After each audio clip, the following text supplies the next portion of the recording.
Today on the Daily Scoop podcast from the Scoop News Group, the Trump administration withdraws the U.S. from the Open Government Partnership. And Senate Democrats ask a DHS watchdog to rein in the agency's use of surveillance. It's Friday, January 30th, 2026. Welcome to the Daily Scoop podcast, where you'll hear the latest news and trends facing government leaders. I'm the host of the Daily Scoop podcast, Billy Mitchell. Thanks so much for joining me. And now let's dive into the day's top headlines. The U.S. government has backed out of an organization it helped found that's aimed at improving how governments can better serve their citizens. The Open Government Partnership announced Wednesday that the U.S. had formally withdrawn its membership, adding to a growing list of organizations the administration has departed. Despite the U.S. being one of the founding nations of the organization in 2011, the General Services Administration's head, Edward Forst, wrote to the group's leadership this month to notify them of the decision. Per a copy of the letter published by OGP, Forst said the U.S.'s participation in the organization has become at best ineffective and at worst detrimental to advancing principles outlined in the nation's founding documents, though he didn't cite specific documents. Forst implied that the body seeks to erode U.S. national sovereignty and went on to blame its embrace of divisive ideological agendas as a reason the nation dropped its membership. Forst wrote, quote, "Racial identity politics, anti-police bias, LGBTQ plus advocacy, feminism, and climate alarmism have increasingly dominated OGP's policy agenda.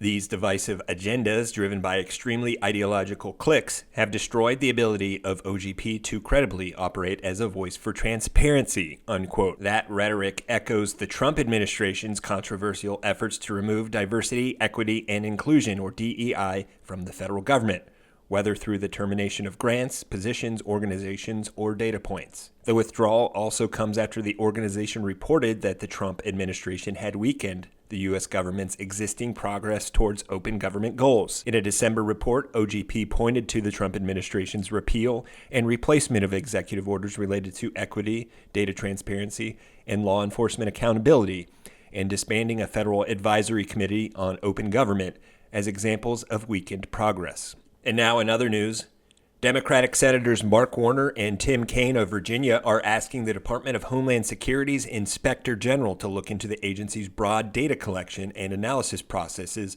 according to a letter sent to the DHS IG on Thursday. The duo tasked Inspector General Joseph Cuffari with investigating the methods of data storage and use for personally identifiable information, whether DHS immigration enforcement activities are based on data coming from other agencies or third parties, and where DHS collects data from, among other topics. The senators wrote in the letter, quote, "We write to you to express our concern that the Department of Homeland Security is collecting sensitive personal data that can be used to circumvent civil liberty protections, including those guaranteed under the Fourth Amendment. This matter deserves your office's immediate attention, and we request that your office audit DHS's immigration procurement activities to determine whether they have led to violations of federal law and other regulations that maintain privacy and defend against unlawful searches," unquote. Lawmakers have kept their eyes on the use of technology within the department and Immigration and Customs Enforcement in particular.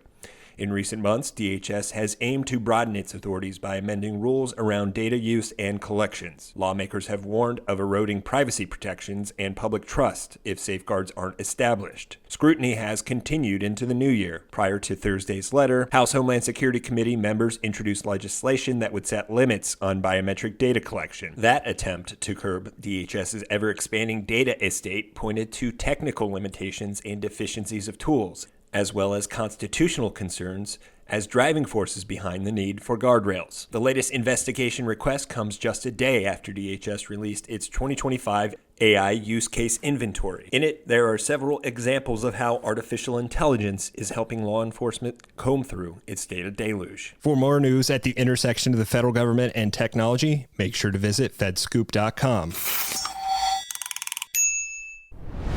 Thanks so much for tuning in to another episode of the Daily Scoop podcast, available on all podcast platforms. If you've already rated the podcast on your platform of choice, thanks so much.